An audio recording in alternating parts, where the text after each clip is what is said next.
Hello, baseball fans. Game 5 just came and went, and entering this game, the World Series was even at 2 games apiece. Of course, when it's 2-2 at a best of 7, it becomes a best of 3. And Game 5, it is very, very important. The winner would earn the right to to win the whole thing on Friday. But that's Friday. What happened here? Who won? Did the Blue Jays take it and keep up the momentum they had for Game 4, or did the Dodgers get that groove back and win in what would be their final home game of this season?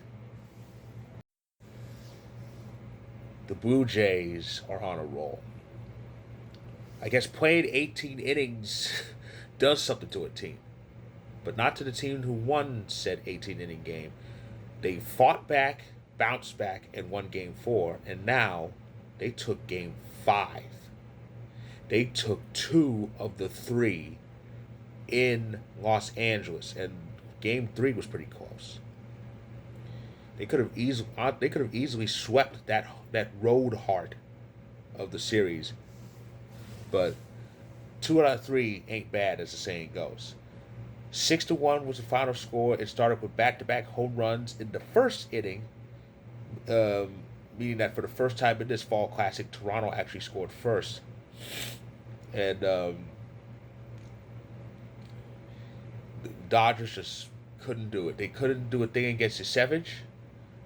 And speaking of Yusevich, let's talk about how he did.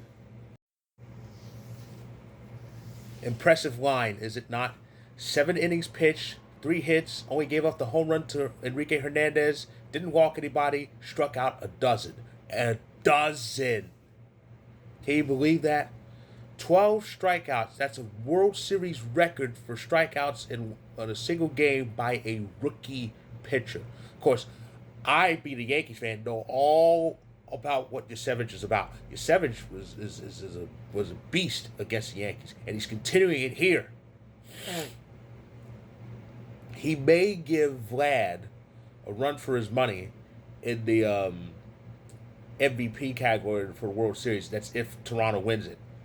I mean, Vlad's definitely the front runner, but Yusevich might overtake him if they manage to win the World Series. Because Vlad's having an impressive postseason. The home run he hit was his 8th. That ties him for second for the most home. Sorry, that ties him for second for the most home runs in a single postseason, and he actually shares that with Otani, who hit 8 this year. Of course, the most was 10 by Randy Rosarena. So so thanks to Yusevich, thanks to the efforts of Yusevich, Toronto got it done and won Game 5, and as a result, 1 win away.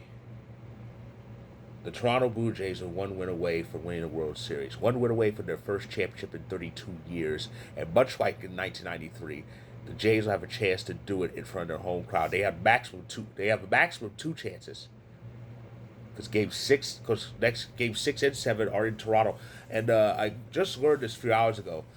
This is the first time in Major League Baseball history, that that a season will begin and end outside the U.S. The 2025 regular season began in Japan with those 2 games between the Dodgers and the Cubs, and it's going to end in Toronto one way or the other. Because again, there's 2 more games at most in Toronto. Game 6 Friday, and Game 7, if needed, Saturday. But yeah, Game 6. I wonder if Joe Carter would be there, because it would. I wouldn't be surprised if I tune in on Fox. I think during the pregame, and I see Joe Carter there, because those don't know Joe Carter, of course, was Toronto's best hitter during the 90 during the late 80s and the early 90s when they were on their way to winning the World Series. Joe Carter hit that walk-off home run in Game 6 to clinch Toronto's second championship and their most recent to date. So don't be surprised if Joe Carter pops up either Friday, or if Game 7 is needed, he'll pop up Saturday. But don't be surprised if we see him on Friday. So, yeah. As for the Dodgers, their bats have been cold lately. They need to get warm, and they need to get warm fast because they need to win two across the border to repeat. So, again, Game 6 of the World Series, Dodgers and Blue Jays, Friday, 8 p.m. Eastern, 5 p.m. Pacific on Fox. And the Commissioner's Trophy will be at Rogers Center, possibly being awarded to the Blue Jays that night. Who knows? But again, Game 6 is Friday. So that's going to be a hell of a day. So that is my recap of Game 5. If you like this video, click the like button. If you're on YouTube, click subscribe if you want more. If you're on TikTok and Instagram, feel free to hit that follow button.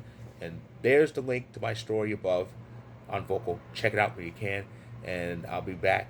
When it comes to baseball, I'll be back on Friday to recap Game 6. Maybe it comes with the news that the Dodgers have forced Game 7, or I could be congratulating the Blue Jays on a job well done. So stay tuned.